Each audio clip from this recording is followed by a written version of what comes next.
What is happening? What is going on? I think it's Tuesday. It feels like a Monday. I got a Bellator piece that I'm finishing up, a breakdown, and then I'm getting a haircut. So I'm jamming this in between, a little window in between. That's not what you came here to talk about, though. You came here to talk about Conor McGregor's broken leg, and that's cool. I came here to talk about that as well, but also to talk about how we talk about it, how we examine it, what we see, how we think, how we learn, right? This all matters, right?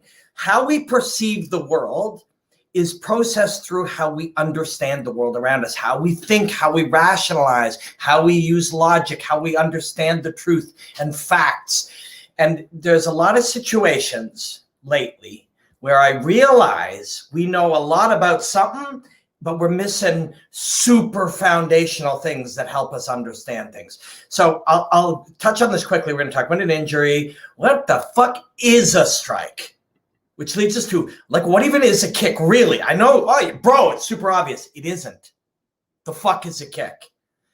This is something we talked about the other day. Anyone that was here for this really enjoyed it. So they're down to talk about it more. If you were not here, this is of fundamental importance. This is the kind of shit that we don't understand, and it doesn't allow us to understand what we're seeing.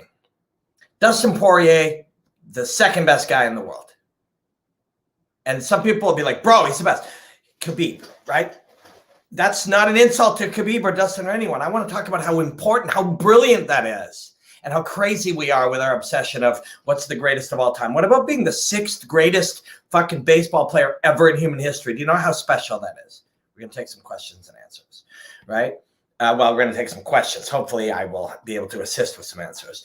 Why do I keep coming back to, like, thinking? Because we're fucking trapped.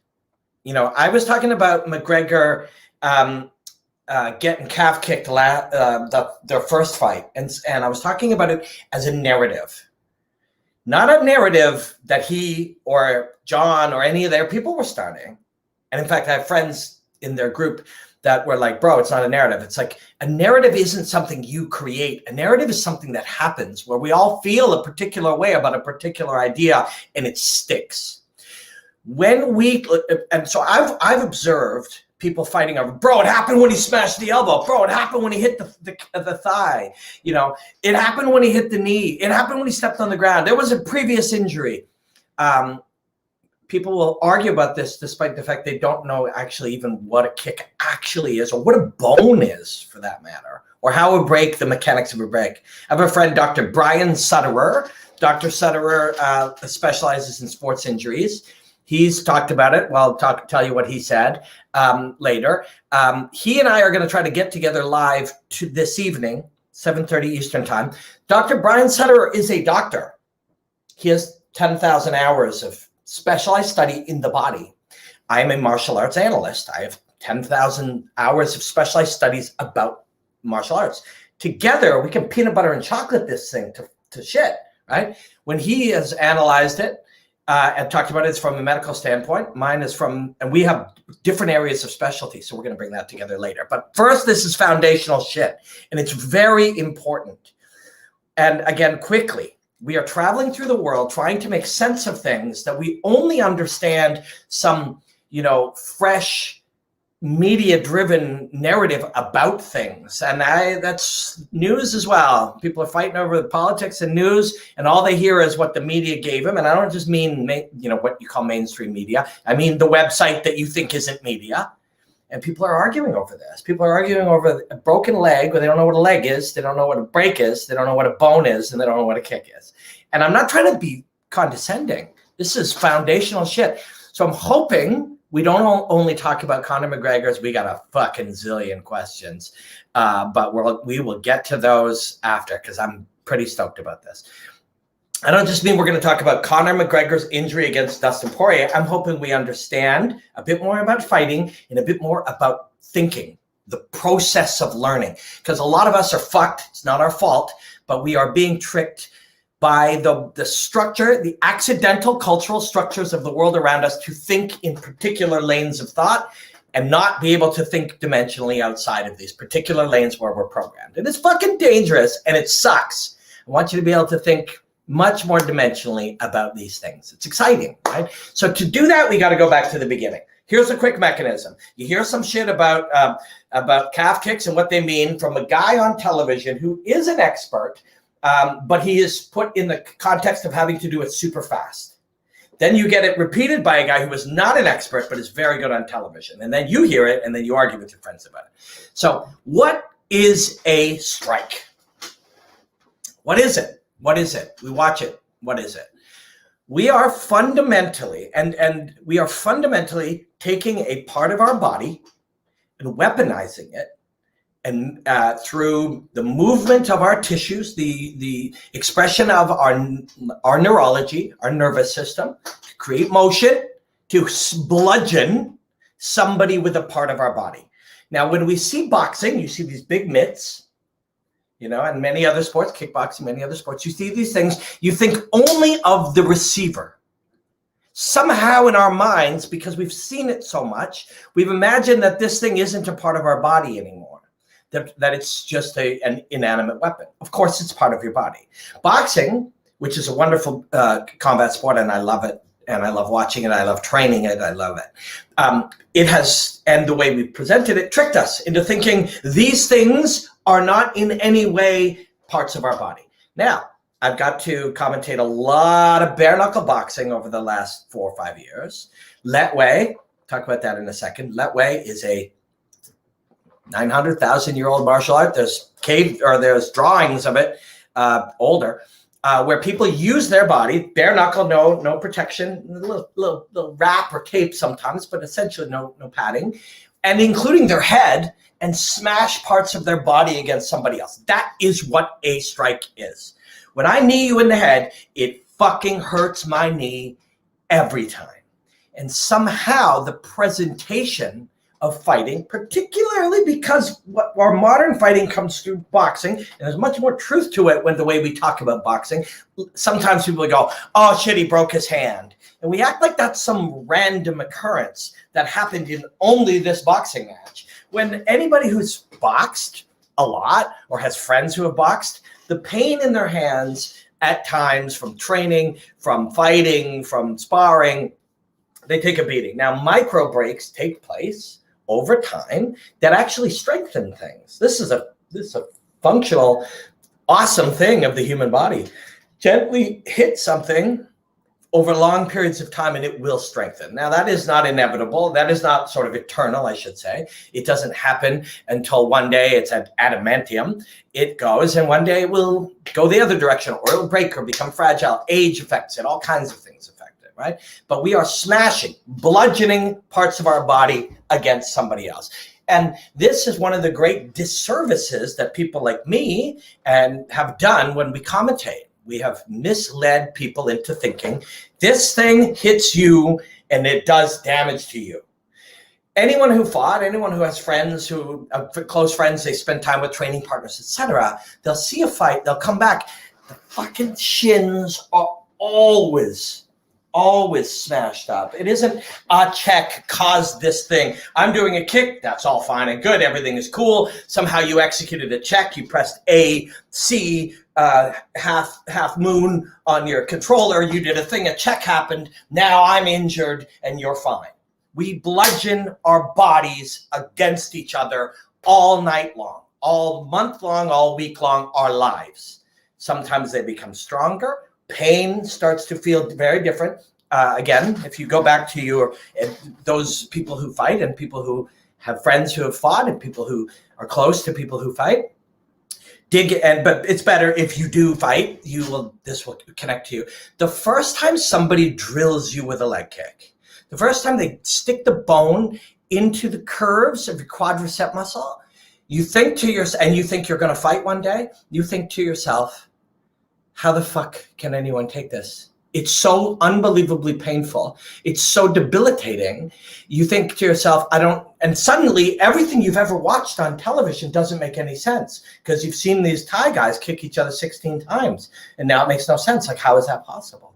The first time you ever kick somebody and you hit their arms, you realize how badly that hurts your leg, your foot, your shin, the soft stuff. If you get hit with the muscle on the side and it hits the bone, now you fucked up your own leg. This is what a strike is. A strike is taking a portion of my body and using much of the rest of my body to propel it through the air and smash it into something. And people are like, well, if you do it right, it doesn't hurt. Yes, it does. It always hurts.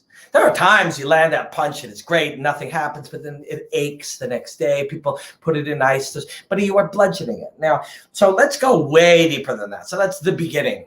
That is a strike, taking part of my body and using other parts of my body, training them over time to be able to move in such a way that they can make it move faster, stronger, more in a more sound way, more mechanically sound way. So and I hit you with it. When I do that over time, so I was training the other day with my friend Nate Stark, and my hand started to hurt. Very common. I got my right hand aches over time. I'm not bragging. My strongest strike is just the right hand. I trained with a coach, Billy Martin. We had tens of thousands of repetitions of it. And over time, it became my weapon. And I never got to use it in any of my 9 MMA fights actually, that's not true. I fucked up a guy a little bit before losing a fight with straight right hands that I landed out in the gap. But essentially, all trying to be, whatever that character Bundy on Married with Children, talking about when I used to play football in high school. All that aside, everybody's hands hurt. So I'm throwing my punches at the pad, and as I start to throw them and they're hurting, I'm pulling them. I'm pulling them back. Why? Because they fucking hurt, right? Now, and I'm an old man who doesn't fight anymore. This is not important. I remember early on training with Sam Stout. And when you had sore shins, some people would stop, pull away. Other people would kick harder until it hurt less. They warm them up as we'd put them, and then they would hurt less. There was a certain psychological element to the reality of kicking really hard. And that plays into account when Conor and Dustin were both kicking each other. If you've ever seen somebody, my friend Sean Quinn was fighting a guy named Remy Morvan. I believe it was Remy, but it was another really good guy out of Ottawa. And the guy's down, and he's in this sort of open guard position, which you see very commonly. And the guy standing over starts kicking the legs. And he was kicking his leg, just attacking. And he said, God, the first 1 or 2 hurt so bad, but I just kept throwing him. And he won the fight. It was over in the first round. The next day, his shins were destroyed. Now, in Thailand, the conditioning and the things, but we are smashing our bodies. We can condition them. We can slowly, it changes our interpretation of pain. We also learn how to do it in a way where we land it with, we commit our body. Over time, you learn that by committing more, sometimes that will prevent that holding back injury that happens, but you are bludgeoning your body against somebody else, right? So what is a kick? What is a kick under these circumstances? I'm obviously going to use my foot or my shin to hit you. To do that, I will be standing on one foot, or no feet, right? I'll be either in the air or one foot will be attached to the ground. There's times also maybe a hand, A kick, I'm going to use my foot and many parts of my foot. I'm going to take my sock off. I don't have ugly feet. I don't have particularly pretty feet. It's a foot. Right? In Taekwondo, I may roll my foot back, or many types of kicks, and kick with this part, right? So extend like this, and then roll your toes back. Most people can do that. Extending your foot forward, you end up with seeing this kind of scenario. So that's a nice place to hit. That may not hurt my foot too much, but my ankle, let's see if I can get that. My ankle is extended into a straight line that is coming from the hips and probably extending. There's all types of shock areas in there. Ankle, knee, leg, hip, thigh, standing foot. Like, this is a fucking risky game. These are the aspects that I'm always like, oh, fuck, it's going to be so hard to explain a lot of these things over time as I expand on what I believe my job is, because so many of these things will sound weird when you're like, look, throwing a kick is dangerous to the human body. People are like, I see thousands of kicks. Yeah, and you see hundreds of injuries that you don't recognize that the fighters don't talk about on Sunday. We don't do a lot of that. There's not a ton of interest in that. But if you talk to Luke Rockhold after he fights, well, Michael Bisping is the wrong example. Vitor, no, that's the wrong example too. I like Luke Rock. Chris Weidman, and he wins the fight. There are all types of injuries, and people will be like, oh, that guy's not injured. You can win a fight in the first round and have injuries not only to the smashing parts, but the joints, the tissues, the lower back, the hips, the shoulders, just exerting at 100% when you never do, because now this is a different environment. Fighting is a separate environment than training or any other thing. That's why we try to only do it a few times a year. In Muay Thai and certain things where they do many other times, it may be much closer to sparring, much less intense, much less on the line. You will fight the best you can. You won't get all lit up. But because it's less frequent and more of a car accident, you will have injuries from just doing things hard, from just going closer to 100% exertion. Humans don't go to 100% exertion. That's not how we work. When you see those people lift that car out, that kid in a burning house is in the background or whatever, fucking talk to them the next day. Everything's fucked, right? Because to go at that, you now are asking the tissues to do things they're not accustomed to. Super common. Fucked up thighs, fucked up knees, fucked up backs, sore shoulders, spinal things, neck, tight necks. This is part of fighting. In fights, you win. When you're throwing a kick, we're extending. That's one type. Sorry, I put my sock on. I have no idea why I did that. Makes no sense. In other types of martial arts, we will kick with the inside of the foot. Yes, it does say bink right there. When I got my purple belt, my instructor said, you're getting a tattoo and it's going to say bink. And then he let me tattoo him as well. Literally, physically, I wrote bink on his body. Justin Bruckman, look him up on the internet. He's a genius at martial arts, but he's also a lunatic. So yes, it says bink in there. This would be the inside. In many round kicks, you will make contact with that. Hit your foot there. It fucking hurts. I don't care how clean the kick is. That is going to injure your foot very often. Now, as I'm throwing that kick, he's moving. Fighting is dynamic. He's moving. I may make impact with the ankle. Of course, that's going to fuck me up. Ideally, we are looking to make contact with the shin bone. It's hard. It's strong. It has the least likelihood of breaking. However, if I kick him in the shin bone by accident, on purpose, because he moved his leg in such a way to intercept me, we're going to talk about that here in just a moment. Two strong, powerful things, both psychologically committed, have smashed into each other. And I am going to put my sock on now. If you go back into my YouTube channel a couple months ago, even before Chris, I was like, everybody, and this is what I'm kind of talking about. Well, look on the internet and be like, calf kicks, they fuck up the peroneal nerve. They work great. The foot dropped, blah, blah, blah. We will start talking about the shit that we heard. And we're like, I'm an expert on calf kicks.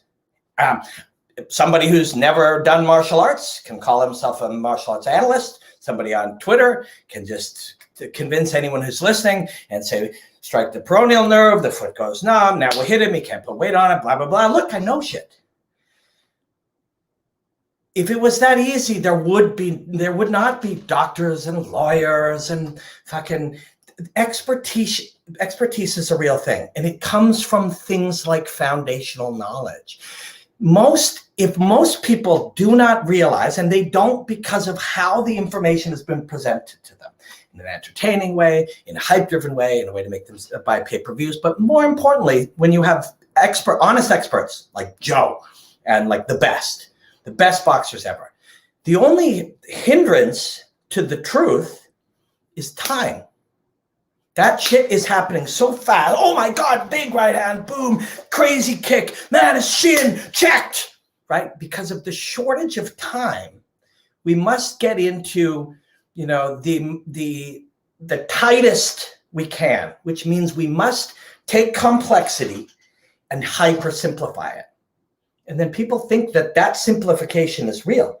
And in fact, when you hear other people talk about it in more complex ways, they'll say, this guy's over, or this woman's overcomplicating it.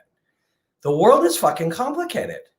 Politics is complicated. Fighting is complicated. Medicine is complicated. Breathing is complicated, right? There is no overcomplication. There is, in our world, we are very, very trapped by oversimplification, which was created by sound bites, which was created by entertainment, like news and sports. So we don't understand these things. And humans are fragile creatures. We need to feel like we understand, which is why you'll see people on Twitter, literally, somebody shows a picture, look, Conor kicked the elbow, broke his leg. Somebody else, see, Dustin said he kicked the knee. That's when it happened. Dustin must know. Kavanaugh must know. The doctor must know. Robin Black probably knows. It's because none of those did it. And all of those did it. And that's complex. That's sophisticated. And it doesn't fit great into Sports Center or fucking the Situation Room. So you don't talk about it. And we feel the need. It must be this one. No, it's got to be that one. Dustin did it. Conor did it. It was this. He didn't drink enough milk. Right? It's not the truth. The world is fucking complicated. Everything is that way. So what we want to do over time is reject our need to quickly form an opinion, grab one we like. Let's say I don't like Conor. I don't like him. It's when Dustin did it. Dustin beat him. Well, Dustin did beat him because the fight is won. Injury is a part of fighting. That's actually a really good moment here. Injury. There, you see this, whether Conor defeated Dustin Poirier or Dustin Poirier defeated Conor, or Khabib, whoever. You love one and you hate one. Some people will say, that's not even a real win. That's not even a real win. What would have happened if? That's a crazy one. So if there was another dimension in which that foot didn't break, then there are probably 1,000 of them. And that means there's 1,000 other finishes. Maybe 600 of them, Dustin does win. 200 of them, there's some other thing breaks. And one of them, Dustin's fucking eye gets poked out. Like, anything can happen. Anything. But injury, if you hate one guy or you love another guy, you will structure what you think around it. But here's a truth. Here's a truth about it. Every single injury, including an injury that would happen and nobody landed a shot, is a direct consequence of the fight happening tonight. A real consequence of it. And if you are injured, even if I didn't punch you in this fight, I won. That's not only real in its context, but it's real in reality. Your injury took place because you got into a fight with me, a scheduled contest with me. And the act of doing it, whether it affected our thinking, the way we stood, the way we walked, if you skipped twice and broke your ankle while circling around me, you circled because of my pressure. You circled because of your thoughts. You circled because of what you saw. You circled because of a strategy. All of that happened because you're in a fight with me. There is no, this isn't a real win. That's not a real win. This one, the doctor made a mistake. That one, the judges were wrong. This is all part of it. When we agree to fight, I agree that those three people will decide. And if they're idiots, that's part of the fight. I lost. 3 people saw you winning. 900 others can say, no, Robin really won. And then people on the internet, yeah, Robin really won that fight. I didn't. Those 3 judges were the only people whose opinions mattered, right? So we talked about what a strike is. We are literally bludgeoning our bodies. Like I said, you see it more in bare knuckle now. And I commentated Game Bred MMA. I commentate BKB, bare knuckle boxing out of London, England. Follow them. It's awesome. I did a breakdown of BKFC for my friends over at Haymakers. They have a deal with them. They wanted me to do it. I commentated Letway over in the country of Myanmar. Love to Myanmar. There's a lot of trauma there right now. When you bludgeon your fist against somebody without the padding, you start to really see the fragility of the weapon. And yes, the foot is fragile, and yes, the shin is fragile, right? And we hurt after every fight. You kick the guy in the leg 5 times, even in the meat. Monday, if you saw these guys, most of the time you see them Sunday going to the airport. If you saw them Monday and Tuesday, 4 out of 10 of them are limping. It's normal every week, right? So we're going to come to this right now. If you were watching my hierarchy of defense piece, if you didn't, you can go watch it. If you were, everybody seemed to really enjoy it. So I don't think anybody will mind a little reset. And if you didn't, we're going to talk about it here. So there are 5 things in the hierarchy of defense. And the first one is take, right? So 5 different types of defense as we categorize them. The first one is take. You throw a kick at me and it's coming, and for many reasons, I don't have time, or I want to be in range with you, or I'm already doing something that I don't want to abort, I'll take it. So I may do something to allow myself to take your kick or your punch better. So leg kicks, for example, very common. I'm here, guy goes to kick my leg, I'll put a little more weight on it. Very common, right? That's a take. Level 5, the 5th best or the worst of my defenses. Take. Another one, guy's punching me in the head. I'll drop my head down and I will take it off the top, right? Take, right? Somebody punches me in the body and I'm either there and I can't get out of the way. I'll just kind of crunch down. Maybe I'll catch it. That's a different defense. Maybe I won't. If I don't, if I crunch and I take it, I take it. So this is the worst in our level, in our hierarchy of defense. That's the worst, right? Is I take it. So that sounds logical. The second worst, actually, I'm going to leave that and just add these. Take. The second worst, this will shock a lot of people. The second worst defense you can have in the hierarchy of defense is block, right? So, and I hear this a lot when I'm commentating or analyzing Taekwondo or any other, lots of other martial arts. Somebody will get kicked in the head and somebody will say, bro, number 1 rule, keep your hands up. That is not the number 1 rule, right? Yes, it is, of course, keep your hands up. No, blocking is the second worst in the hierarchy of defense. In the 5 options of how you can defend yourself, block is the second worst. Why is block the second worst? Because this fucking weapon is so powerful. I'm using my entire body. I'm shifting my weight. I'm lighting my nervous system as I fire my body to kick this up towards you. And you take a smaller tool, a more fragile thing with a tiny little pad on it in MMA or no pad in other sports, and you hold it up against your head and a kick hits you. It hurts your arm. It hurts your head. The forces jar you. It damages your neck. A block is the second worst. It's the second lowest level defense in fighting. Why don't we understand that? Because our job when we commentate fights, it happens so quickly, we don't get to really explain that. We also have producers in our ear saying, stay with the action, and they want us to say, oh, they're the right hand, oh, you blocked it. Like, they just want us to say it. They think you're stupid. I'm sorry to say that you're not stupid, but a lot of television producers think you're stupid. And they've told me that. They didn't talk about you specifically or me specifically, but they were like, casual viewers, that's too complicated. When they said that 6 years ago or 7 years ago to me, they might have been closer to the truth, but all of you are smarter than they fucking think. I'm smarter than the producers in a lot of cases. Certainly if you're watching this on a fucking Tuesday afternoon, oh yeah, what time's my haircut? I'm getting a haircut, by the way. And yes, I like my stupid hair. And the more people hate it, the more I realize, yeah, I'm doing this for myself. I'm not doing it because I want anyone to like me, which is a good thing. You should do that. Block is the second lowest, second most rudimentary, second weakest type of defense. You throw a punch at me and I block it. The energy of the punch transfer through. When I get neurologically compromised in a fight, it's called, most common reason, it's called the coup contra coup injury. The brain inside my skull moves within the fluid and it bumps off of both sides. That sometimes people call concussion, bruising the brain. There's a lot of different things that happen, but it's a coup contra coup injury. You hit me, my brain in the fluid touches one or both sides. Coup, contra coup, meaning both sides of it.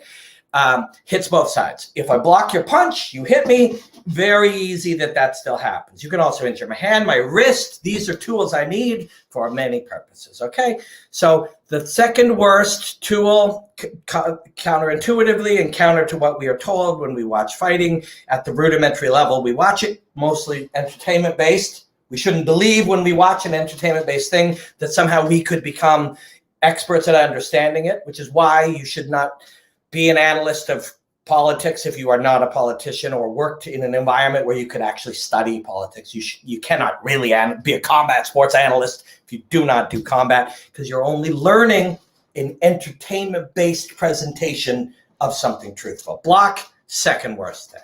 Then we start getting a little bit better in our, I probably spelled it wrong. Here it is, redirect. In our hierarchy of defense, in the 5 different layers. By the way, this is not mine. I don't know where hierarchy of defense ever originated, but probably way back fucking feudal Japan, or, the Book of 5 Rings or Art of War. Like it's hundreds of years old. It's also probably used in military strategy as well as martial arts.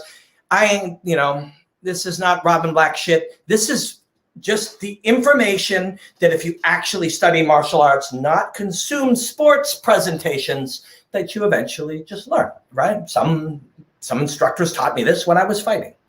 And I talk about it with one of my coaches, Evan Boris. We discuss these aspects all the time. These are the real shit. This isn't the stuff we talk about on television usually, but this is what the internet is for, right? Redirect. Punch is coming at me. The worst, again, take the shot, bounce it off my head, or lean into the kick. The second worst, block it. Why is that the second worst? Because I'm still getting fucking hit. All I'm doing is taking some weak, fragile part of my body and protecting myself with it and still getting hit. Now I'm getting hit in it and in the target. I block the elbow. Getting punched in the elbow, by the way, fucking hurts. Drilling into my elbow, which hits into my liver, compresses inside, hurts my ribs, hurts my neck, the jarring, all of this is real. These are not fucking Marvel superheroes. These are humans. Well-trained, smart humans who have armored up their bodies and their minds, but they're still getting fucking smashed, right? So redirect. Something's coming. Somehow in the process of it coming towards me, I will now alter its trajectory. You got a punch coming towards me. I will redirect it, and it will sail by. Redirect is the middle level in the hierarchy of defense. Take and block are the worst defenses in the hierarchy of defense. There are 2 better. Redirect's right in the middle. This is excellent. Something's coming at me. So in boxing, we parry. Punch comes, I parry the punch, and instead of it hitting me, it moves out. I have now not taken the hit. Way better than blocking something, right? Now, of course, better is only in one respect. Why might I choose to block? Well, because if I choose the redirect, you're now drawing movement out of me, which will create an opening. So there's a trade-off.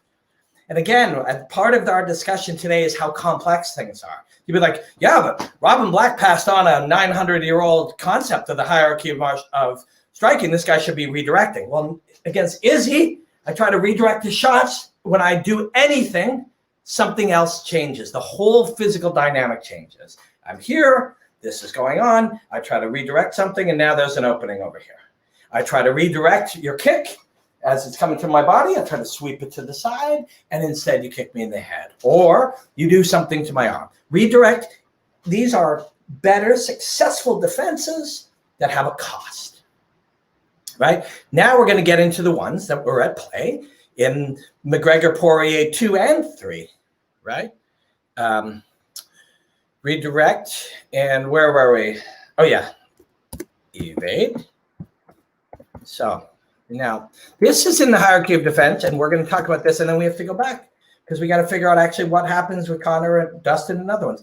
Evade, way better than blocking, right? Way better.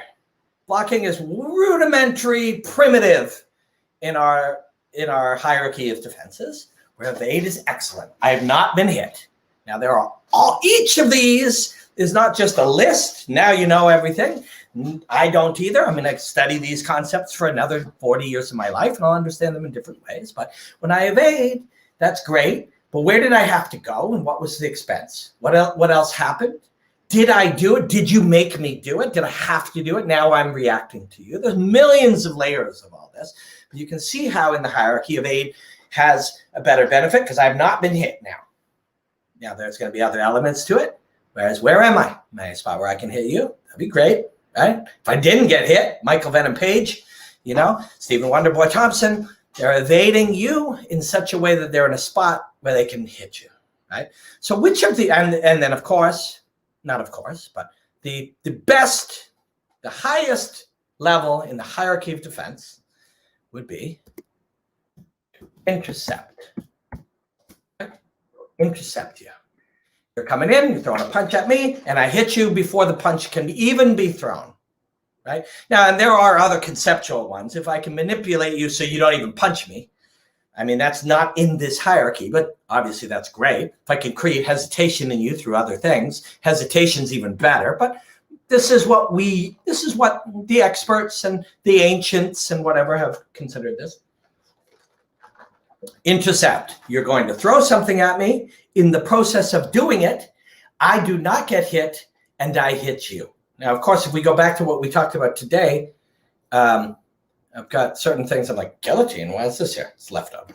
If we go back to what we're talking about today, yes, I've intercepted you. You didn't hit me, I hit you. What is a strike? Still fucking hurts me, right? When I hit you, I bludgeon part of your body with part of my body. And somebody will be like, bro, it's obvious. Like, it doesn't hurt to punch. It fucking hurts to punch. It hurts you. You are blood. And I mean, there's a million examples of it. There was a really cool one with Vadim Nemkov, and he really beat up somebody's leg in Bellator. I did a breakdown of it, 2-minute breakdown of it. It was somebody good. And at the end, you show his foot, and it's just wrecked. Now, he won the fight. He smashed Liam McGarry. And if you go to YouTube, actually, no, you're going to have to go to Twitter and put in Robin Black breakdown. Don't put 1 minute. Vadim Nemkov. And you'll see it. But he kicks his leg until the fight's over from leg kicks. And then they zoom in on his foot. And it's only minutes later. And this thing is fucking lumped up in blue. He won. I'd rather have a sore foot than a ruined leg and a loss. But it wasn't a game of, look how cool that was. Played a video game, pressed buttons. He won. Everything was cool. He smashed his own biology into the biology of another. Right? That's what it is. So when I intercept you, something's coming. Before I get hit, I strike you, presumably not only either being in a spot where I don't get hit, or even better, interrupting your throw, which would throw you off with balance. There'd be a lot of good things to it. So which of these things took place when Conor McGregor is fighting Dustin Poirier? Well, the one time and these two, when it comes to, Czech isn't in here. Why? Because Czech is a variation of these, right? Which one is it? Which one is it? Well, I mean, when he took the one off the elbow, that was either a block or a take. I don't know, because we don't know. Did he feel the kick? And some people did he see and react? To see something and go, I see a kick, I should block it. Obviously we don't have time for that. So the process of doing these things cannot involve words. They don't involve words. They don't involve the kind of conscious thoughts we're talking about. I'm going to have some coffee. I don't have time for that if you kick me. So what is it? It is a thought, but it's an unconscious thought. It's a reaction. They call it an engram. Neurology, the neurological term of it is an engram, where I will program my body with a particular sequence of movements, choices, things that'll happen without conscious thought because I've trained it enough that it happened. A lot of people, when I did a breakdown about Sergio Pettis, and even people who would say, I'm a martial arts analyst, who don't do fighting. Of course, this would seem like a really weird, why haven't I heard about this in fighting? Why haven't I heard about this in boxing? Well, if you go and you take a few years to study neurology as you train fighting, and you try to study what's happening in your own body as you make sense of it, you will eventually come to this conclusion. But so again, my one coach, Billy Martin, I trained with a lot. We would train, and I mean for years. This man, and this is why I love him so much. This is why relationships with coaches become so great. He would stand at the bag and hold the bag and punch. I would slip, punch, slip, punch, slip, punch. You time it different. I'd still do it. Okay, you do it again. Different timing, different rhythms. You must do this literally thousands of times with feedback, training it in a different way, because it isn't a game of he saw a punch, he decided to slip, then he spied a movement, chose this. It is an engram. It is a loop. It's an automatic creation, a change, a neurological change in your brain and body. Because when fucking, Conor McGregor throws a punch at you and you're going to slip and counter, from southpaw, or pull and counter, which that's the game. And you saw it in their second fight. The game was McGregor throws the left, Dustin pulls and catches him with the right hand. And don't, if you hate Conor, that's fine, but don't discredit the beauty of it, or else you discredit Poirier's wins, by the way, also.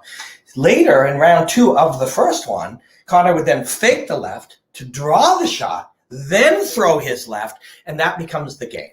2 people manipulating each other's pre-programmed neurological responses. And what do I mean pre-programmed?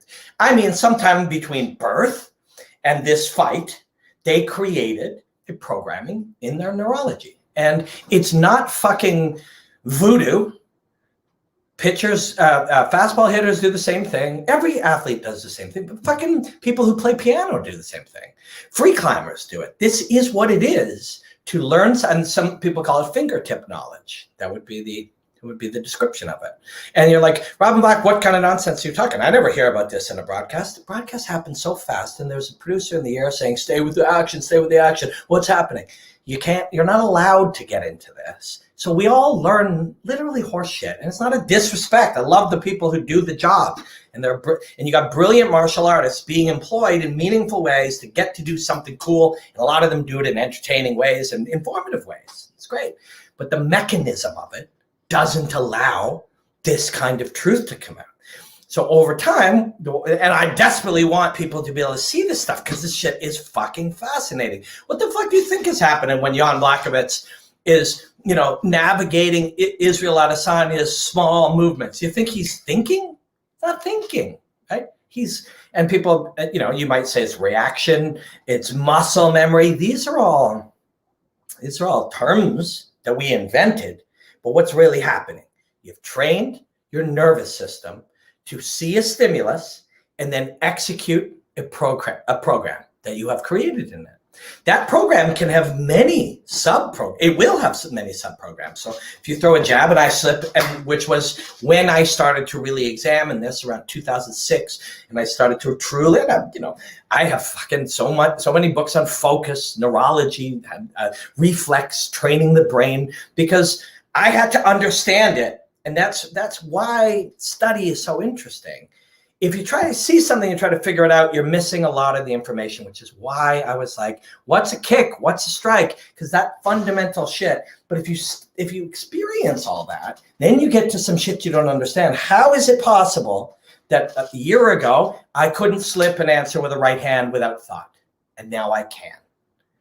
Experience it in your own body. What does it mean? It's so mystifying. You were once a person, and that's true of all these guys. Once upon a time, fucking Lomachenko could not do the things he does, and now he can.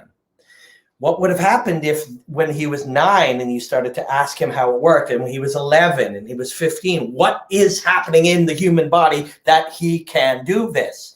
This is the beauty of it all. Right? What is going on in there? So we try to figure it out, and this is what's happening, and there are many different, I have relationships with neurologists and psychologists, professors of psychology, that they began with me out of their curiosity, that are now going on 5, 7, 9, 10, 12 years. And you can't learn something from sitting down with somebody for 2 hours, or again 2 hours later, or another week later, or watching 6 podcasts, but over 8 years and 10 years. Because what happens is knowledge builds on itself. You start to understand a little bit more about something, and it reveals how little you understand. then it pops up a question. Now you're going to spend a year or two trying to, what is focus? What is focus? How does it work? What's the mechanism of the human mind that is focus? How does that translate into a fastball hitter? Okay, wait, what's the experience like for a fastball hitter? Okay, what's that like if we put John Jones and Daniel Cormier together? What sort of version of that mechanism is happening in their minds? How was that programmed? This is a lifelong journey. And it's fucking exciting. It's stressful at times because trying to find answers to really complicated things in a world that thinks they understand the answers already, and that's a very challenging part. If you think you understand what happened with Conor's kick and you're fighting with Just Bleed 420 over it, you're never going to actually learn more about the world around you. Don't fight with these people. You don't know anything about bones, kicking, injuries. And also don't just pick the one you like. My friend, Dr. Brian Sutterer, we're going to get together tonight, I believe. He's a doctor. I'm a martial arts analyst. We have similar views of what happened, but we have different understandings. Together, maybe we'll understand something. Somebody else will come along and they have an understanding about, bone density because they spent 35 years of their life examining it. If you spend 35 years of your life studying something, imagine how you would think differently if you studied playing the bass for 30 years. Would you laugh at what you know about playing the bass today? Well, it's got 4 strings. I think it's pretty neat. I think that guy plays it. Boom, boom, boom, boom. I hear it in porn. Like, what do you know about basses, right? We don't know anything about anything. So what I would say is don't argue with people or you stop yourself from being able to learn. Also, I'll go a step further. Reject your own opinion. Of course, we have a right to an opinion, but we also have a right to reject it. If I reject my own opinion and decide to do what's called, what's the word for it? Negative capability. I'm going to sit in the discomfort of not knowing for as long as humanly possible. That's when you fucking have breakthroughs. That's when you understand the world different. So ultimately, every time you fight, you're smashing your body against somebody else's. You are bludgeoning the parts of your body into someone else's. Not every punch, that's a massive exaggeration. Many, many, many punches in every fight hurt. Many kicks. Sean O'Malley is in pain today. Let's put it that way. Sean O'Malley has a lot of pain in his body today. His wrists are sore. His forearms sore. His elbow's sore. The fucking joints of his neck are sore. The fuck do you think would happen if you exerted at that level 240 times in real time with like an overstimulated heart rate, breathing not quite right, even though he's managing himself extremely well. Cortisol really high, testosterone really low, physiological changes in the body, and you are exerting in ways you never do. It ain't like training. It's completely different. It's a altered state. Right? Sean O'Malley's in a lot of pain today after hitting this incredibly tough Chris Mahino 220 times. Right? That kid's in a lot of pain too. Different pain. Right? So that's all happening all the time. So it's not a surprise that Chris Weidman broke his leg in half. It's not a surprise that Anderson Silva did. MMA is incredible. MMA, the sport, and MMA, the presentation, the television program, the entertainment is incredibly primitive and rudimentary. It's the lowest level of understanding in the way, not to the fighters and the coaches, but to us. So it's presented with a priority of selling us things. And that's okay. This is the world we live in. We created this world. Don't bitch about it, Robin Black or anybody else. It's our world. We made this. But it is not there to teach you truths. Neither is Fox or CNN or MSNBC or that fucking website that you think isn't media. Like, fucking mainstream media is lying to me. I just read this website. That's media, you fucking idiot. I am not trying to tell you don't listen to stuff because you should listen to me. You should not listen to me. But if through watching my weird little brain chase answers for over a lifetime, teaches you that there's a different way to chase answers and that rejecting the information given to you is okay. It doesn't mean you have to fucking think everything is a conspiracy. That's good. from Dr. Brian. As I said, Dr. Brian Sutterer and myself, he's a doctor. I'm a martial arts analyst. Joe Rogan calls me a martial arts expert, which is the kindest thing that somebody that I admire that much could say.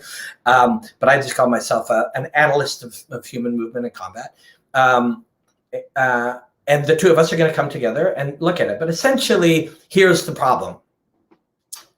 Here's the problem with our narrative, with what we're trying to explain all the time. We're missing most of the information. You get hurt in fighting all the time. You get small injuries, is very common, very super common, especially when you kick people. Muay Thai doesn't look the same. Why don't they kick the same? Because they're fucking smarter than we are. They've been doing it for such a long time. They've been down this road. Go back 6 months and you see 5 of my YouTube rants where I'm like, other martial arts don't spam each other with low kicks. They're too dangerous to the kicker. And that doesn't just apply to low kicks. It applies to kicks, particularly when you have the ferocity, and I'm not saying it in a good way or a bad way. It's not any way, to kick, bludgeon your body recklessly. And again, I'm not using that word in a bad way. It's just the only word I have.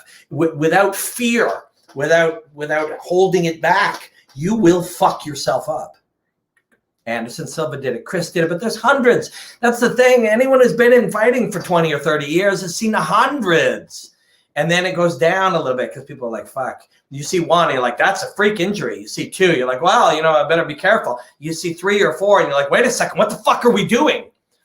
They don't do this in Thailand. They don't do this in Myanmar. They don't do this in Cambodia, Kun Khmer. They don't do this in 800-year-old martial arts. Why? Because they learned this fucking lesson.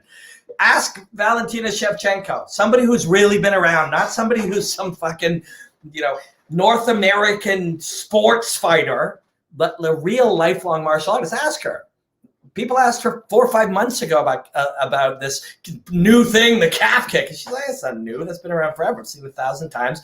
I don't throw a lot of them. They're too dangerous to the kicker. Even if you don't break your leg in half. So we'll get to Conor's injury one more time in a second. Even if you don't break your leg in half, if you start injuring it, you can't move, now you're losing. For what? To take a pot shot at something that maybe will deaden a nerve. There's fucking nerves everywhere. We're hurting them no matter where. Kick someone in the neck. Is it worse than a calf kick? No, that's a fucking fashion, like bell-bottom pants or leopard print coats, right? It's not the answer. And I've been saying this for months. My YouTube channel is not the most trafficked YouTube channel in the world because I'm just a weirdo ranting about deeper concepts of martial arts that I've obsessively been studying for fucking 40 years, right? That's not the most popular thing in the world. I'm not telling you go back and comb my shit, but I've been saying it for months. This is not what real sound, this is not sound martial arts strategy to spam each other with low kicks. And here we are. But so the injury, sadly, the mechanism that we like to use in the world currently, we like an answer. My producer wants an answer in everyone I work with. I work for Bellator. Actually Bellator is very cool at like, do your thing, man. Your thing's weird, but people like it. Go do your thing. I love working for them. But most producers are good people. They're hardworking, good people. They're like, we need to be concise, take the other side of that guy. So we're taught to think there's an answer. It was this kick. Something's wrong with your ankle. You start kicking with it, bludgeoning your body. Maybe nothing's wrong with it coming in. And Poirier says, oh, it was this kick. People who love Poirier and hate McGregor. See, Poirier said it was that kick. Poirier doesn't know. People kick all day long, and sometimes they hurt. Happens every day to him. He's done it. He's felt it. Guys point to him. Diaz, every training partner. You don't know because you can't see the bone. But hey, that one seemed to hurt. You kick an elbow. Fuck that one. If there's any damage happening, it is. And my friend Brian, Dr. Brian, we're getting together tonight. He was like, it's not caused by this one. It's not caused by this one. It's not caused by this one. Yeah. Or it's caused by all of them, right? If we have damage, if our car starts to rust and then later a piece of it breaks off or something happens to the door, you'll say, oh, it was when the bike hit the door. Was it? Or was it when the rust started? Like, it's all of it. And that's not a sexy Sports Center answer. That's not a UFC Tonight answer. That's not fucking CNN, Fox News, MSNBC. I don't care which flavor you like. That's not a sexy answer. That answer doesn't let you tell off the asshole on Twitter who called you an asshole. But it's the truth. When you smash your body against somebody else, sometimes it breaks.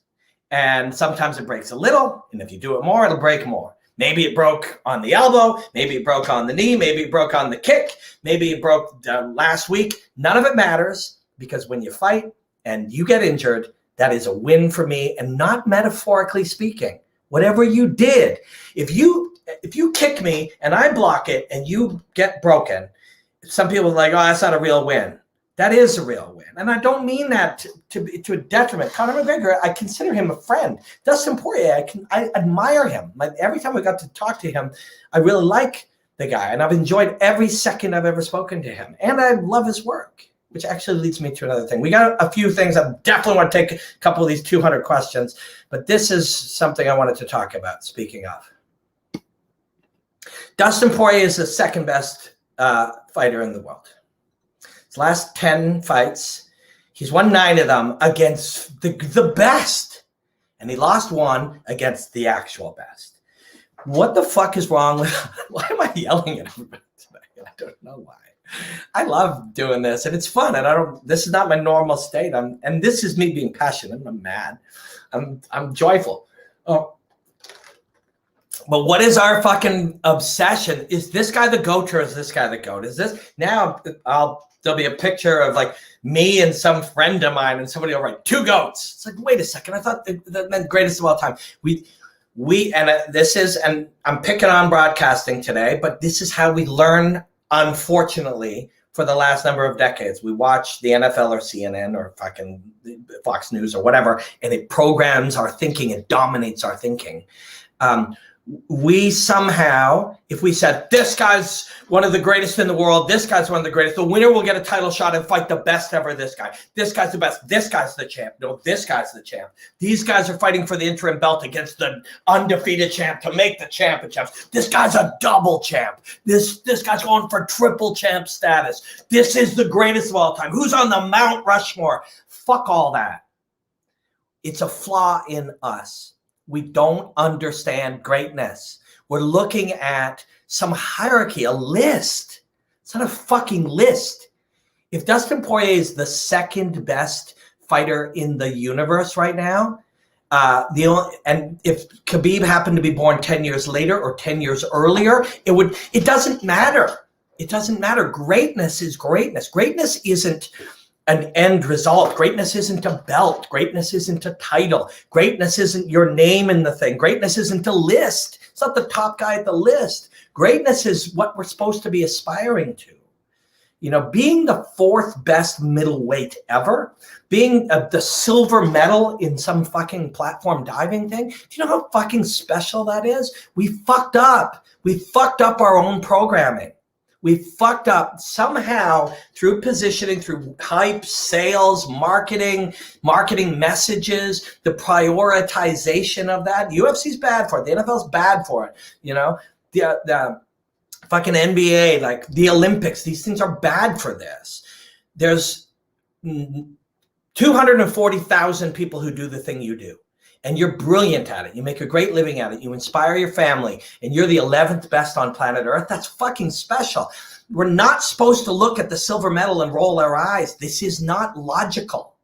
We are not seeing the world in its truth. Being the second best guy on Earth and be doing it with honor and class and showing people how to be able to walk a path, losing and coming back, you know, and then rewrite and getting better. These things are all what I believe we should be watching: fighting or football or tennis or hip hop or the Olympics or acting or craftsmanship or house building or whatever. This is what we're doing it for. The greatest ever is nonsense, and we argue about it again. Now we're arguing, no, Anderson's the GOAT, no, George is the GOAT, no, this guy never beat everybody. Well, you know, Khabib never fought. Who fucking cares about any of that? You've been manipulated into having a conversation that has no meaning and doesn't matter. And this is what I'm always trying to, I'm so grateful. I make a fucking really good living analyzing fighting, and I get to have my own YouTube channel where I'm like, fuck, maybe there's some way I can help people think just slightly differently. You know, we don't have to argue about how a leg got broken because we don't fucking know anything about it. We don't have to decide when it got broken because it didn't get broken in one moment.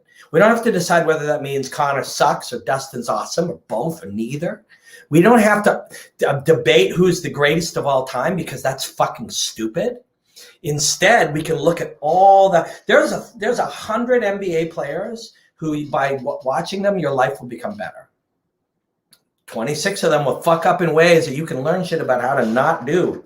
And there's some shit Conor and Rhonda and fucking Dustin and whomever do that you can also be appreciative that they're showing you the blueprint of how not to fuck things up. They're showing you the blueprint of what not to do. Don't be mad at them. Don't be mad when Mike Tyson was a fuck up and then later became great. By the way, people are like, this guy's done, this thing's done, oh, good, this person should retire. Mike Tyson is now a different human being. You know why? Because we're all fucking different human beings. We're constantly changing, updating, growing, evolving. This is what it is to be human, right? And anyway, so let's take some questions. I got so many, and I don't know where to start. Yeah, and some of them, I'm going to start fresh. Anyone got any good comments? Just start fresh because there's hundreds. Let me see if we see. I think the Olympics try to maintain this message at least. Fuck this message. You don't need, anyone can give any message you want. It doesn't matter what they're throwing. It's what you're catching, right? That's what you can control. Whew, I like that. People are throwing all kinds of messages. Doesn't matter what they're throwing. It matters what you're catching. This is the greatest of all time. No, this guy is, you know, and there's marketing messages everywhere. I'm gainfully employed by TSN, and it was a joy to work on SportsCenter analyzing the UFC on the weekend. I also, it will be a joy analyzing Bellator this weekend. I'll give you an example, marketing message. You know, the UFC is the PFL and Bellator are B leagues. That's a marketing message. That's not a truth.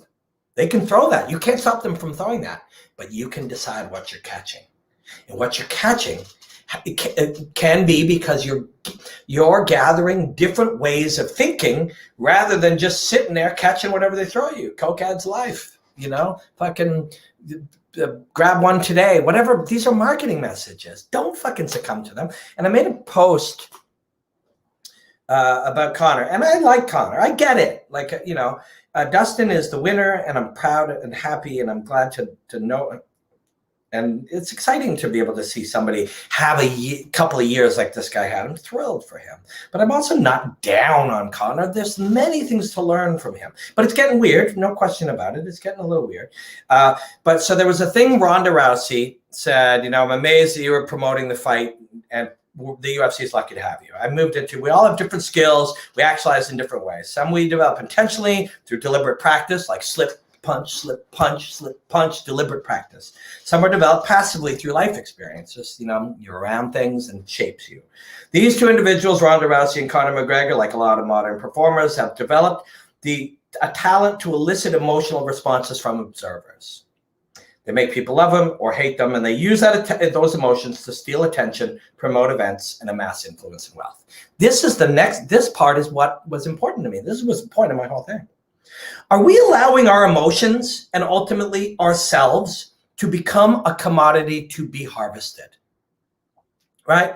So let me go back to that. That's the important part. People are like, well, who cares? These guys, and they start getting angry. They're freaking out. Conor just said this, you know, you said this about this guy's mom. He's trying to fucking get you mad. And maybe he isn't. Maybe he's just fucking all hopped up on painkillers because he broke his leg in half. But if he's getting you mad, you're supporting this. He has a talent to do this. Good, bad, and different. You hate him, you love him. It's a talent. It's a weird one. It's a weird one. And it's a weird one in this time. And presidents have it. And fucking The Rock has it. And Joe Rogan has it. And some of them want it. Some of them don't want it. Some of them use it. Some of them don't use it. They steal our emotions, and they use our emotions, and they use them to steal attention, promote events, and amass influence and wealth. Okay, that we see that to be true. This is the important part to me. Are we allowing our emotions and ultimately ourselves to become a commodity to be harvested? If you're yelling at the screen right now, Robin, you don't understand. This guy's a motherfucker. You're doing it. They're harvesting you. They're taking from you. They're using you. right? Your emotion doesn't matter what they're throwing. It matters what we're willing to catch and what we're willing to reject.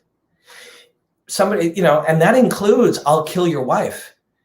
If we reject that, it'll go away. Like it will, because these aren't, and not always. Anderson's flaw when he fought Chris Weidman the first time was the gamesmanship stopped working, so he did it more until he broke his leg. There's an argument there I never thought of till now, but there's sort of a parallel with Conor. If his and bear with me, if part of the breaking of his leg is how angrily and with full raw commitment he threw those kicks, which he would be bragging about, but as you can see by me kind of getting all wound up there, that was me not saying it in a good way. I'm not judging, but I'm saying if this drive, this like raw, ferocious drive caused him to kick even harder and harder until his own leg breaks. It's kind of the same as Anderson. Clowning, moving, hands down, more. Of course, that wasn't the leg break. That was Chris catching him with a hook and knocking him out, but he kept doing it more and more and more. And if Conor's going to amplify, and if that in any way had anything to do with pushing, more is not better. More emotion, more passion, more drive, that can kill you too. If in any way it connects to breaking your own leg, that is that's a direct win for the other guy, because you didn't just do that. You did it in response to him.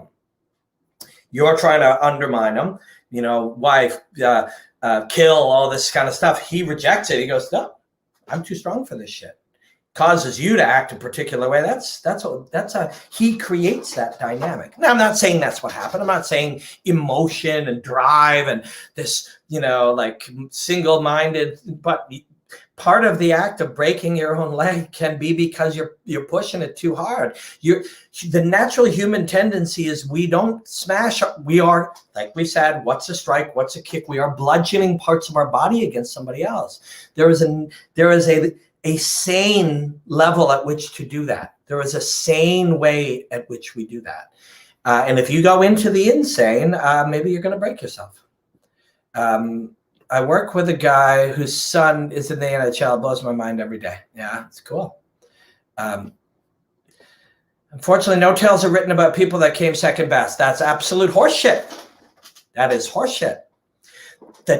Tales are written about everybody. First of all, that's an interesting thing, and I'm glad you brought it up. So nobody is going to write tales about any of these fucking people, and nobody's going to read it. We are it's another one of these narratives that happens all the time, where it's like we're pretending the world hasn't changed. People are like, what's this guy's legacy going to be? What's going to be, so-and-so's legacy? Nothing. Nothing's going to be this legacy, these people's legacy. What's Rich Franklin's legacy? And I don't mean that disrespectfully. I admire Rich Franklin. He is an executive at a place. He changes the world every day. He's doing great things. He lives a great life. I'm sure he has a great family. He's in Singapore working for one championship. I know who he is. I know what he's doing. I admire him. But legacy, he was the champion of the world. He was one of the best ever. He was number one. What legacy will he have? His legacy will be his family, his friends, the people he's affected.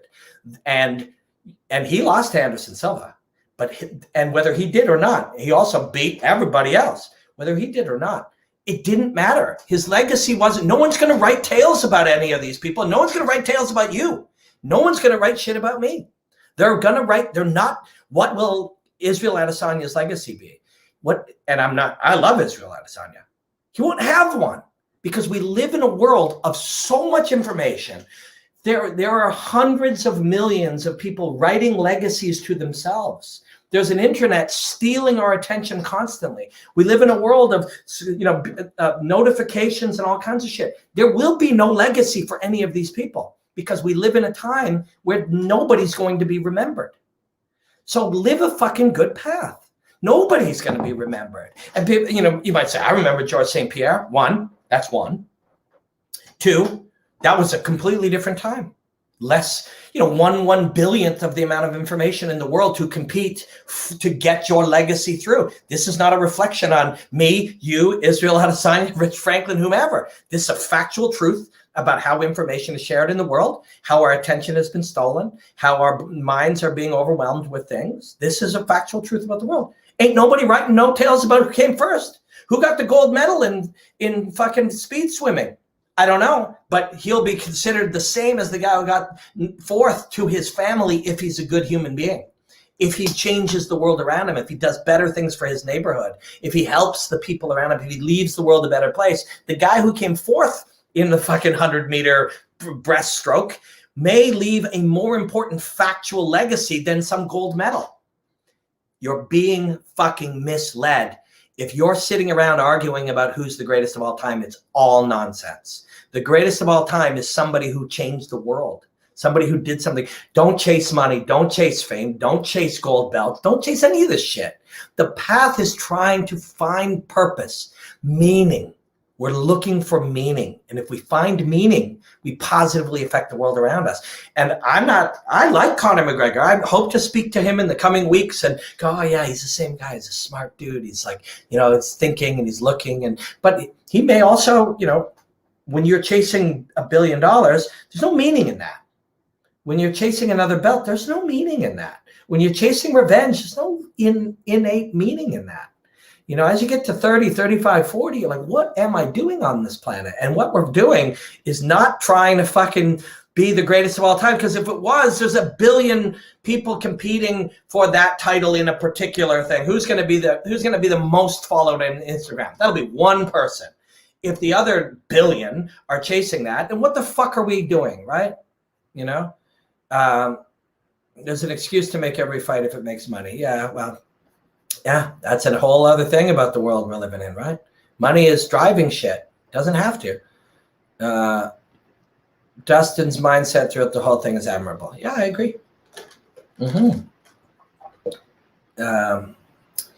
I've been watching for 5 minutes, and you've got more Insta on mental games than any other journalist. Great job. Insight.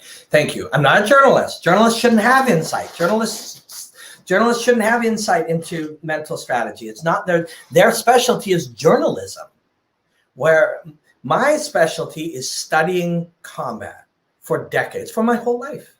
Studying combat is not the same as figuring out how rankings work or selling pay-per-views. I'm not shitting on that stuff. That is how to do an interview in a meaningful way. People, Ariel Hawani is a freelancer now, and I know him well, and I admire him in many ways. And somebody was asking, is he going to, will you guys compete for jobs? I'm like, no. One, he's much larger, but two, we don't do the same thing. He's specialized knowledge in talking, interviewing, bringing up breaking news, digging. He's a fucking journalist. That's a real thing. It's a real skill set. He's not supposed to have insight into mental strategy, into combat strategy. He's not supposed to. And one great thing about that guy, he stays in his fucking lane. He's not going to suddenly, because it's popular, try to tell people he's a combat sports analyst, because he's smart. He knows he has specialized skill. You cannot be a analyst of something you don't master or understand what mastery is, which is very difficult if you don't do it or study people who do it up close constantly, right? He's a very smart guy. Journalists do something different than me, but thank you, by the way. I should take a compliment. And Conor's comments at the end were disgusting. Okay, so I'm glad you brought that up. It's terrible lack of sportsmanship. Okay. Can anybody walk out into the forest right now and find me a bucket of sportsmanship? Right? Doesn't exist. Right? It's not a thing. It's an agreement. It's an agreement. There is no such thing. There's no such object, or it's an idea. It's an idea, and it's agreement that we make. And he didn't make it. He decided not to be part of that agreement that the rest of us made. So he's an outsider. So that's his choice, right? The comments were not disgusting, because words are not good or bad. How we interpret them are good or bad. So you and me, to a certain degree, and many of us, are disgusted by the words, but they're not inherently disgusting. That guy can do whatever he wants. And role model, he's not an awful role model. Actually, I don't think anyone's looking at him as a role model. And that's good. Not just because we shouldn't, but I think he may understand if he's going to go full heel, that, do it to such a degree that nobody's trying to imitate you. Colby Covington, on the other hand, plays it as such a game that professional trolling, some of us might actually look and go, oh, isn't that cool? Look what these guys are doing. They're under trolling these guys. Some people do look up to that. I don't think anybody's looking up to somebody saying, I'm going to murder your wife. So that's good.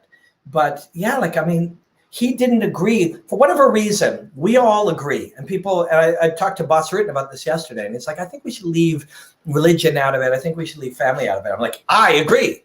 That guy disagrees.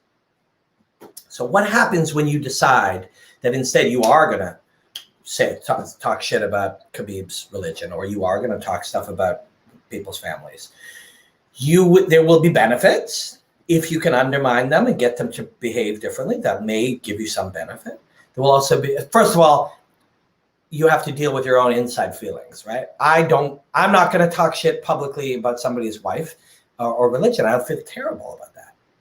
I'll feel terrible. So I can't do it. So, and neither can you. We're out. We can't do that. So you have to remove us and put somebody who can do that for whatever reason.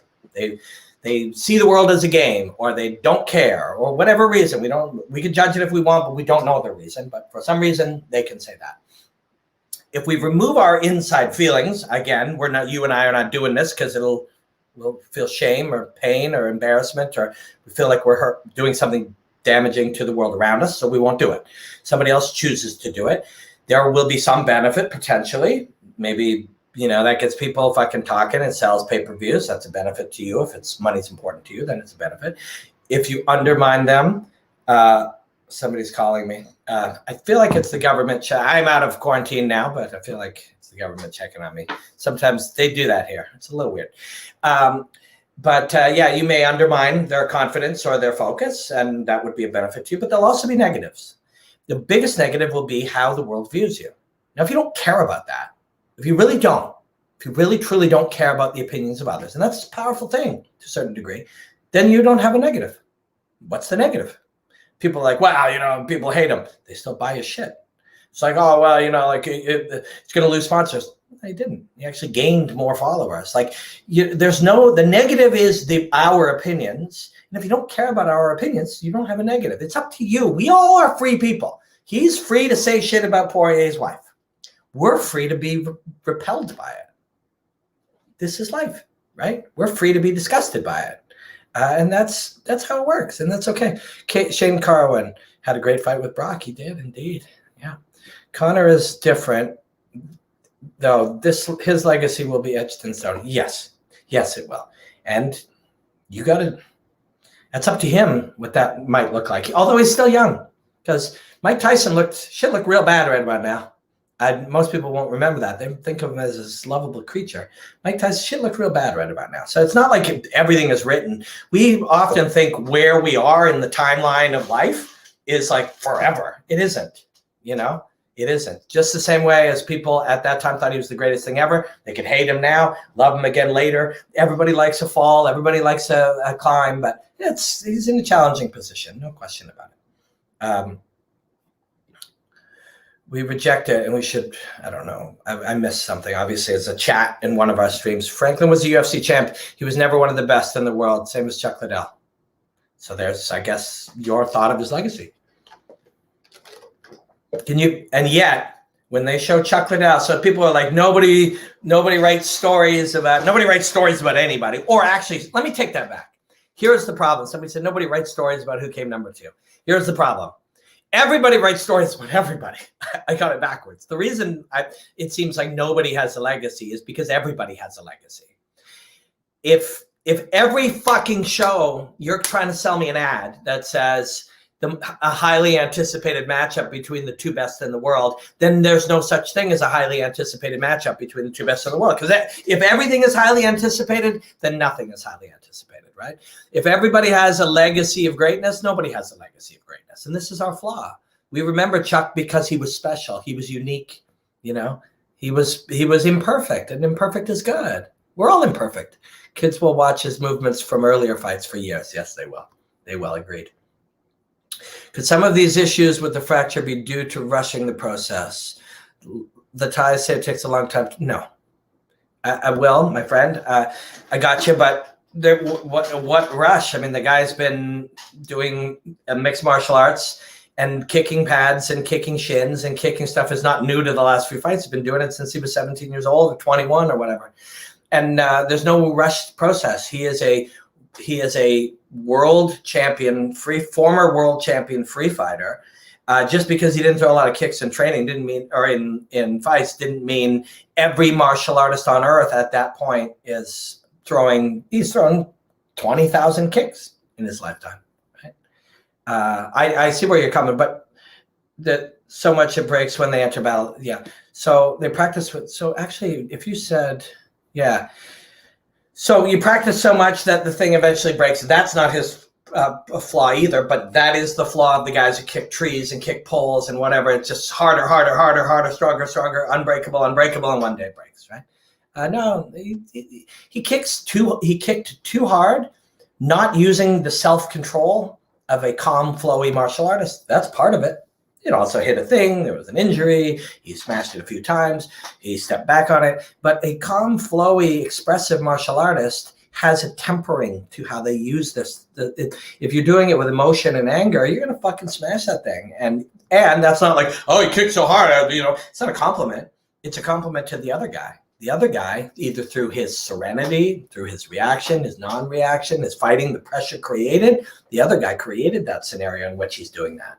So Poirier deserves the and again, I don't have a like or dislike of either guy. Some of my greatest experiences ever watching fights have been watching Conor McGregor fight. And I find him to be fascinating. I'm not mad at him. I'm not judging him. I don't hate him.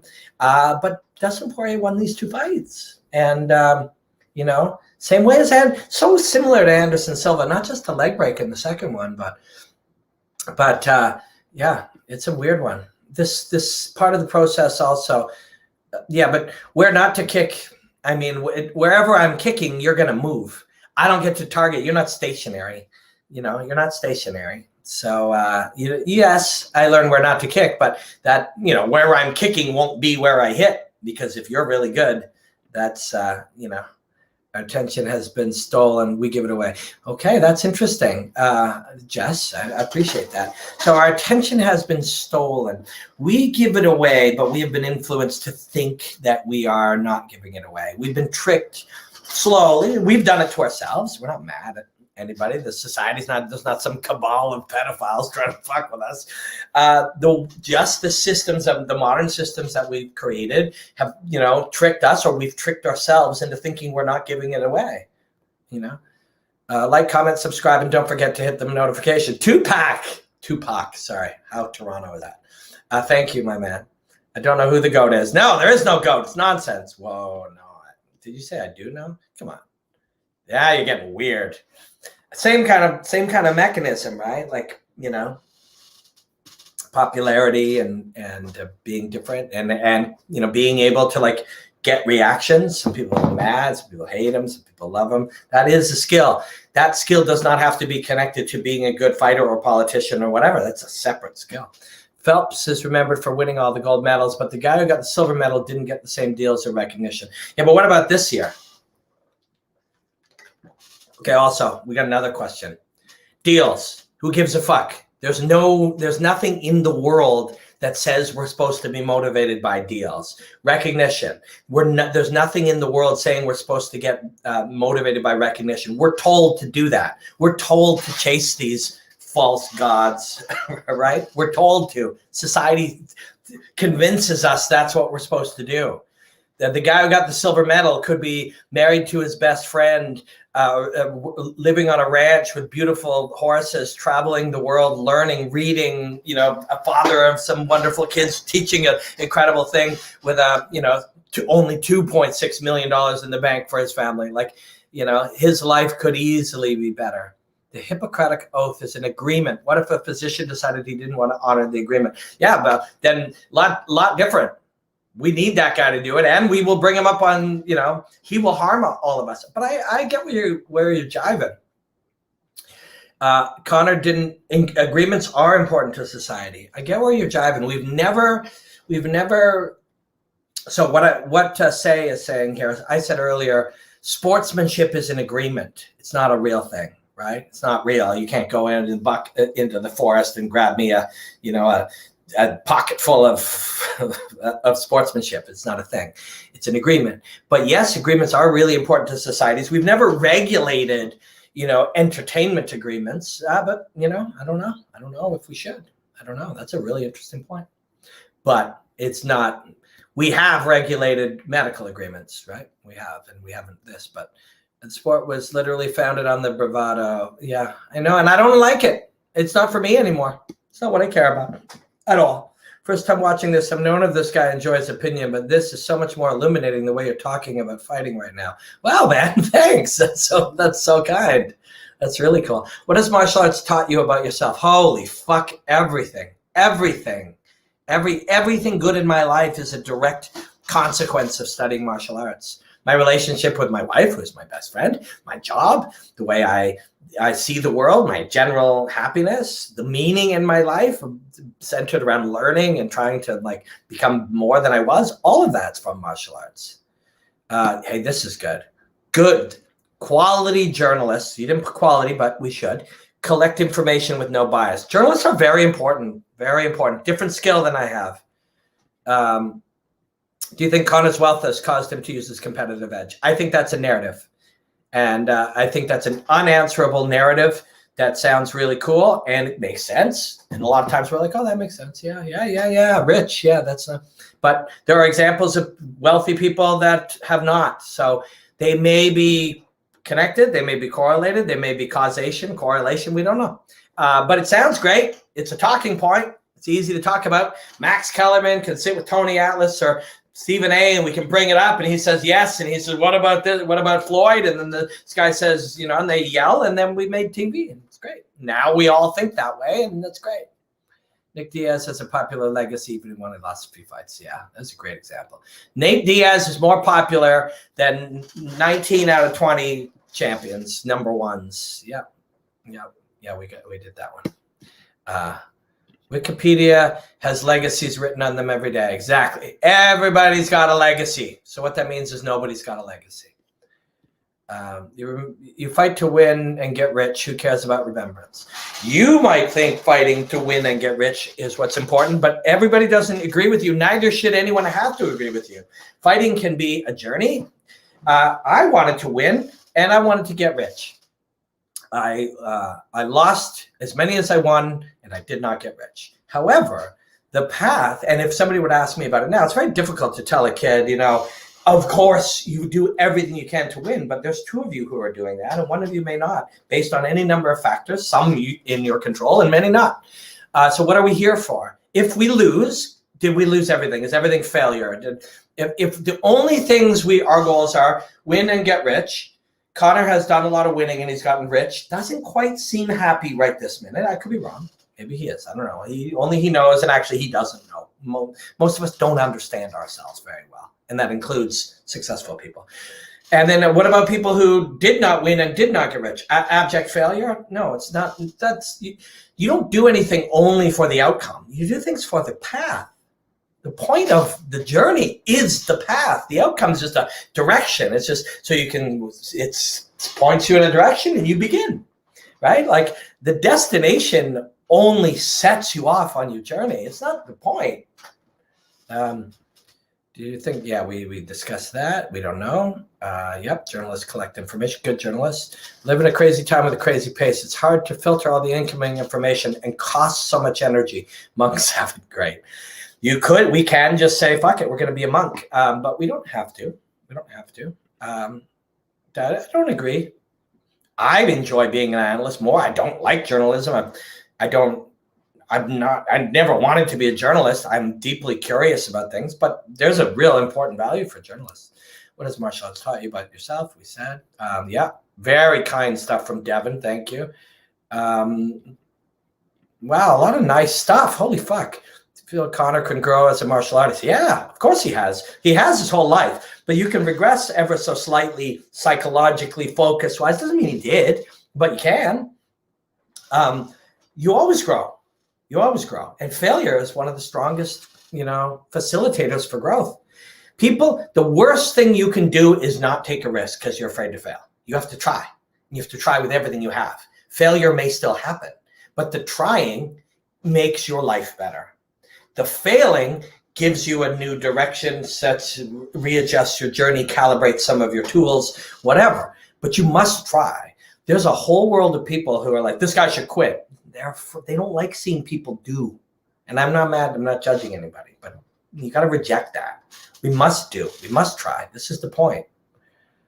Yeah. That bravado and stuff, not my thing anymore. Have to agree and empathize with his pain and suffering. Empathy doesn't exist. It's an agreement. Yeah.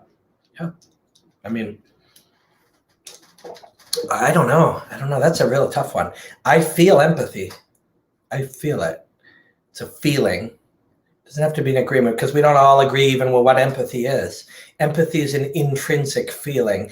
Empathy is just a word that we did our best, and the word is an agreement. We all agree that word is supposed to mean this feeling that we may have, but we all probably experience it differently. Words are agreements. Primitive nature will tear you to shreds. It's a wild world. MMA is primitive. Just say, enjoy the hostilities, my friends. Yeah, enjoy the hostilities, my friends. Where is Robin right now? Robin's in his home. Robin is in his home. And Robin has to get a haircut soon, and take his whole dog out. The Hippocratic Oath, yes, we did discuss that. That's a really great point. Agreements are really important to society. They really are. If it was anyone else, they would be deplatformed. That's not true. Everybody can be deplatformed. They don't. If you're going to deplatform the president, you're going to deplatform Conor McGregor just as well. That's not true. Deplatforming happens because of lies and misdirection. And if you are saying, it's a tricky one though. I don't agree in deplatforming people. I think the better answer is if something is a bad idea or negative or even potentially harmful, we have to take bad information and combat it with good information. Although that is difficult in today's society. They uploaded the rankings and Connor's ranked number 7 and Tony's ranked number 15.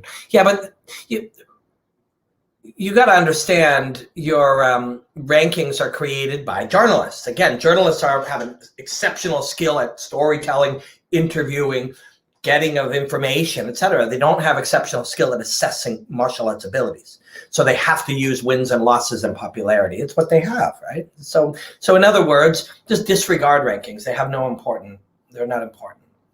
They don't mean anything. What do we got here? Not to get rid of the mindset of cancel culture. If someone is judging Conor, they need to break their own leg and have a crowd of 20,000. So you don't have to do that. You just have to have the empathy to look at it. Also, let's change our banner here to Q&A. That's what we're doing. You just have to have the empathy to go, or you study what shock is. Like shock, physiological. Go to Wikipedia and look in shock, and then look sort of the physiological definition of it. Your brain doesn't work properly, right? You shouldn't judge somebody when their brain doesn't work properly. By all means, judge before. And judge this week, although he's also on painkillers probably this week. So judge all you want. Depends how you judge people when they take painkillers. But don't judge somebody in shock. Most of the time, he would react differently if he wasn't with a leg broken in half. I don't know, better or worse, but different for sure. Yeah, that's a good point, Zach. Everyone agrees. Chuck's prime was in between the 2 beatings he took from Rampage. Chuck's still in his prime. He's a smart man living a great life. Do you remember Chuck? Yeah, a lot of Chuck. We love Chuck. So a bunch of Tony Ferguson stuff that I think I'm too far behind. Do you think Showtime will promote Bellator more than they already are, giving them the platform to become Strikeforce? I don't know. I don't know how businesses work or how executives make decisions or how much their budgets are. I don't know. So I'd only guess, and I have no real guess. I do enjoy making Bellator stuff. I'm going to make some more today. I really do, and I'm real excited about AJ versus Pitbull. Conor should change camps and train with Fabia. That's funny. I set this so that I would know when I'm 10 minutes away from leaving for my haircut. So we got 10 minutes. Fedor, probably. Jake Hager, I really like him. He's a cool guy. He's an interesting guy. A young guy like that, trying to overachieve, fighting Fedor would be wicked. It really would be fun. But if they do it, a lot of people would get mad, and when people get mad, that's good for business. But Josh Barnett, man, I'd really like to see that. Role model, yeah. He's a cage fighter. Yeah, nobody's obligated. So nobody's obligated to do anything. We are free people.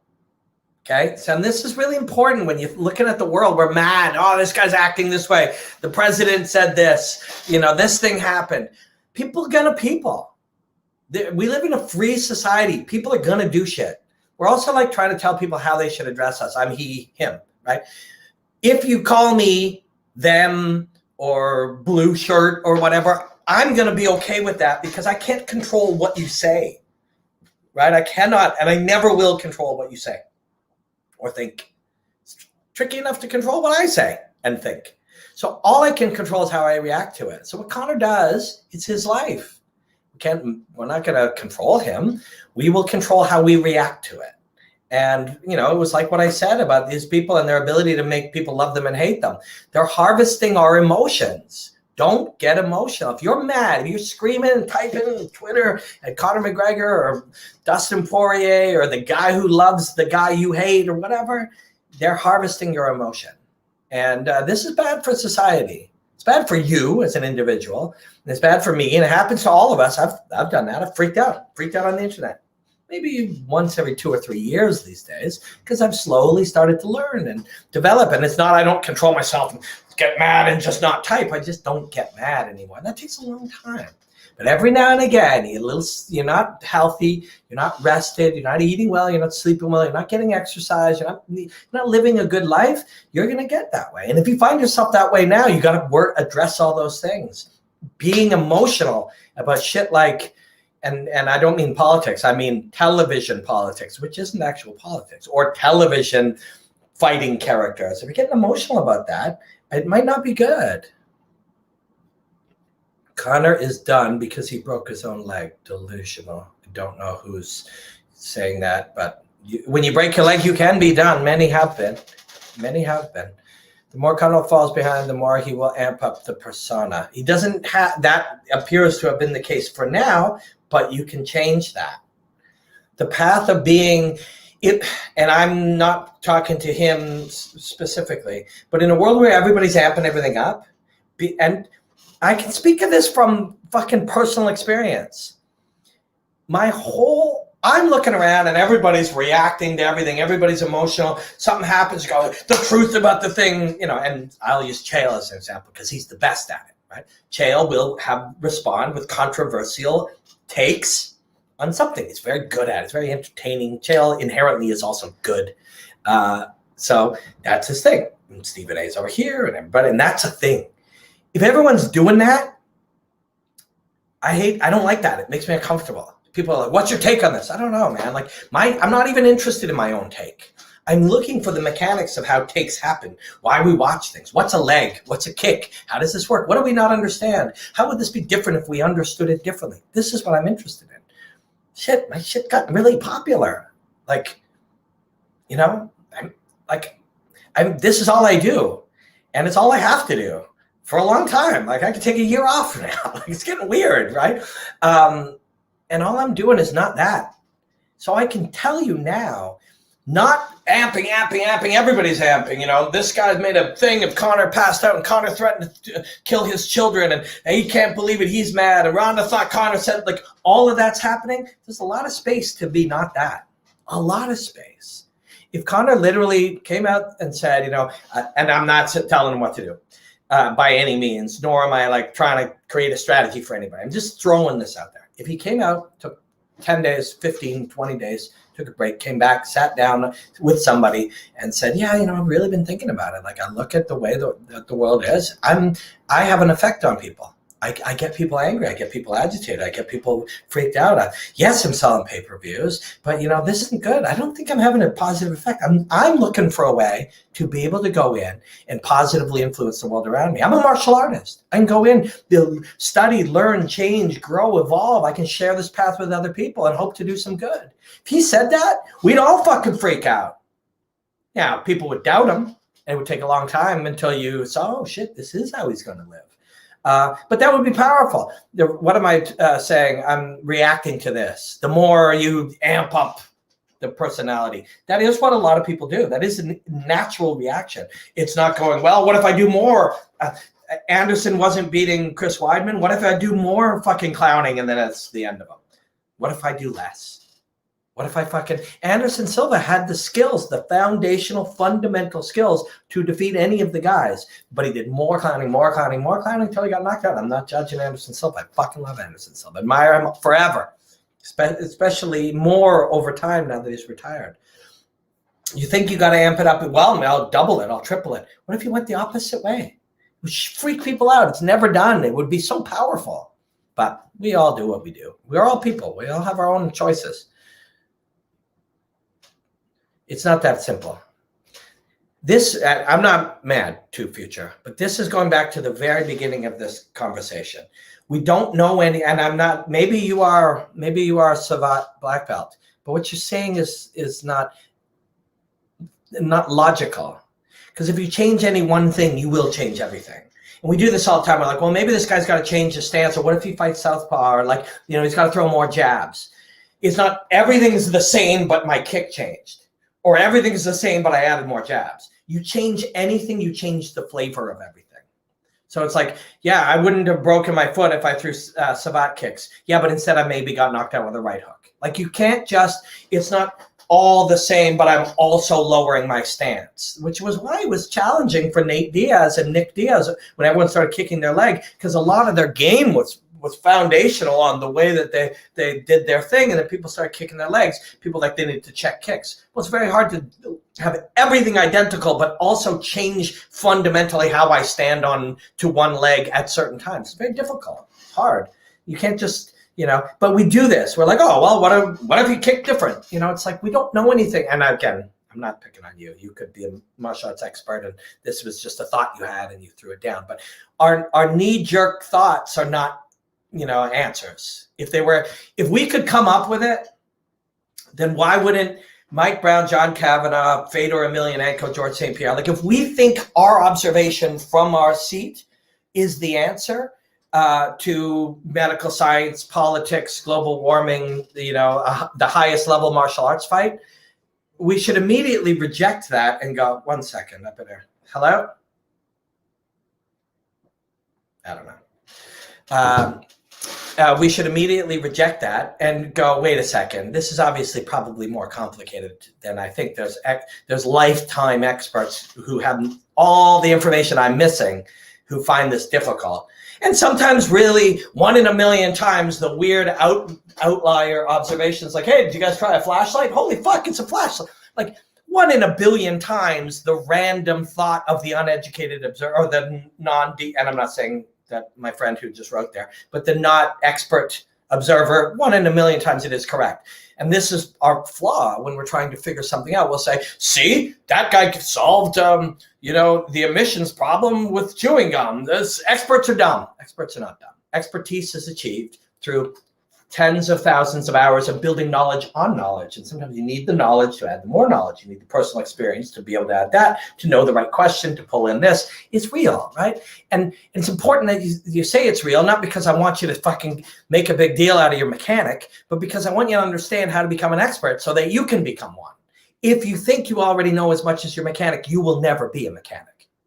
If you think you know as much as the guy who actually grows marijuana because you read High Times, you will never actually have his knowledge. You must immediately realize the difference between you and them, and then see, well, what was the difference? Oh, they did this particular type of practice, work, study, etc. that gave them different knowledge. Oh, I can do that, right? I don't want you to respect experts because I want you to respect them. I don't want you to recognize expertise as real because I want you to treat them different. I want you to respect it's real so you can achieve it, right? Conor was telling, like, again, I don't know how long you've been doing martial arts, but it's not true. That's not true. And he didn't check them much. And in fact, in the first fight, he checked. And I'm not defending anyone. I know you hate Conor, so you're like, oh, this guy sucks. That's the problem. It's not the problem. Right? These are 2 of the greatest martial arts of the modern era. It's not something one did wrong. Also, if you say this, and again, I'm not mad at you. If you say, well, the problem is Conor sucks, now you've just taken away all the credit from Dustin Poirier. You've just taken away the credit. You said it was easy. It wasn't easy. Dustin did it despite the fact that it was hard, right? If just because you dislike somebody, if you undermine them, you remove due credit from the victor. Conor didn't telegraph his kicks. He threw great kicks. The reason if and when they get checked, the reason it's not like, oh, I threw a lazy hook, that's why I got knocked out. No, you got knocked out because even though you threw a great, and I'm not using this fight as an example, I'm just using it, even though you threw a great hook by an expert fighter, you were countered by a guy on his game that night. Or even if it did, well, his hook was lazy. Why? Because he was tired, because he worked him. He hesitated because of him. You credit the victor. You don't undermine the vanquished. Because when you do, you remove due credit from the victor. If you like the victor, just because you hate the other guy, don't steal his credit. You're very welcome. Titanium plate, no. Could be wrong, but Conor legs might not have enough. Mike, no. The Weasel pointed out. Sure, but no. The guy's been kicking things. Everyone at that level has been kicking. It doesn't, oh, this guy's a jiu-jitsu guy. This guy's a boxer. They've been kicking their whole lives. They've been kicking their whole adult life. Just because you never saw them didn't mean they didn't do it constantly. It is impossible to have 20 mixed martial arts fights and have somehow done something flawed, fundamentally flawed, that's easy to point out on the internet. It's just not true, right? It's a nice thing to say. It sounds cool. It can create debate, get people to click your stuff. You know, even good people like these people could have said it. But that's just shit we say. Come on. You know, somehow Conor, somehow it's a weakness of him. No, even if he broke his leg, it's because it's a credit to the other guy. Always. If you got knocked out and we say, oh, you had your hands down, it's not because you're an idiot. It's because of something I did. It's because of the dynamic that was created. The growing game is always changing, and most growers have their way of doing things. Yes. That's not true. Dustin caught 3 of his kicks. That sounds telegraphed to me. You don't catch something because it's telegraphed. You catch it because you're awesome. Right?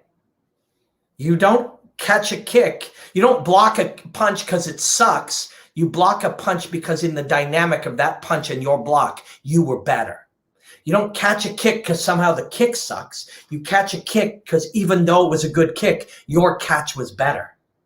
Right? You don't slip a punch because the punch sucked. You slip a punch because in the dynamic of his punching and your slipping, you won that dynamic. Right? You know, the credit goes to the person. Even if you then go, okay, well, your punch did suck. I made you hesitate, or I made you nervous, or the dynamic threw you off. I still get the credit. If you drop your hands and stick your chin out and I knock you out, we'll say you're an idiot. I still get the credit. This happened as a result of your pressure, stress, fear, anxiety, whatever, which was created by fighting me. I get the credit. Dustin gets the credit. Dustin gets the credit. He did it. You know, the credit goes to the victor. Always. There's no scenario you can make. Well, what about the guy slipped on a banana peel and fell? He got into a cage with the guy, feeling the pressure of the dynamic, which somehow made him move. Always. The credit goes to the victor. People, very common thing that comes up with my breakdowns. Oh, I got to get going. I got a haircut. Comes up a lot with my breakdowns. People are like, what did this guy do wrong? Fucking nothing often. Nothing. Even if there is something, it was created by the other guy. So you can go, see, this guy sucks. He can't block liver shots. You know, if he didn't block a liver shot because he was starting to really expect there was a punch coming because of something in your dynamic that you did it, it's not because I suck at blocking liver shots. It's because I fought you and you punched me in the liver. Like, the credit goes to the victor. Yes, he did check with his elbow. Go into the woods and bring me a bucket full of credit. True. You're choosing. Credit is a word. We agree that its meaning is supposed to be how you view something. But you can view anything the way you like. I'm just telling you, factually speaking, in the dynamic, Dustin Poirier caused whatever happened. Even if it was throw a punch, step back on the foot. even if it was he was injured going into the fight, the nature of that fight, you can choose to not do it, but you wanted to do it because it was me and because of the money and because of this. It's still me. Still, Dustin still gets the credit. And trust me.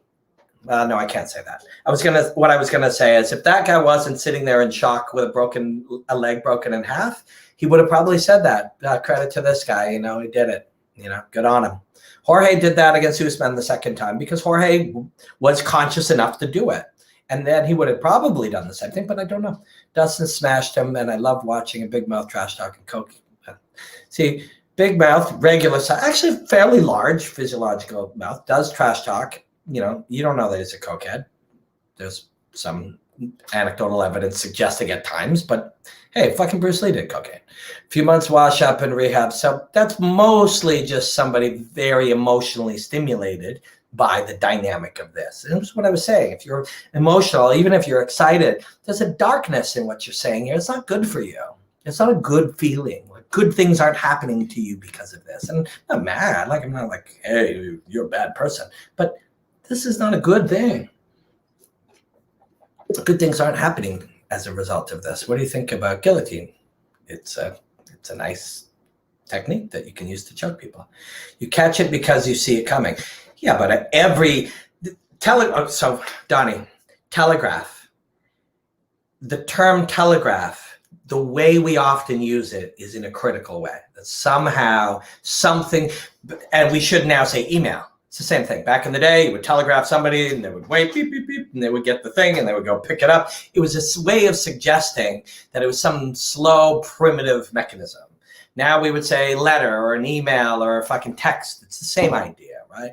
But you don't have to see it coming. You literally may not see it at all. You just have a pre-programmed response in your head that in between the kick being thrown and the kick arriving at you, you've created a good enough scenario in your body that the moment the foot moves, the hip moves, something moves in a normal way, you can perceive it. You and I wouldn't perceive it because it's not telegraphed, but we're now arguing over the meaning of a word. So, he wasn't fainting or trying to hide it. Most people don't understand what fainting is, and everything is hidden, right? You don't forget it. We're not gonna get there. This is literally what I started the conversation talking about, was when we're going to discuss something like that. If you don't know what a feint really is, if you think what a feint is, more feints, get them thinking, that's not really a feint.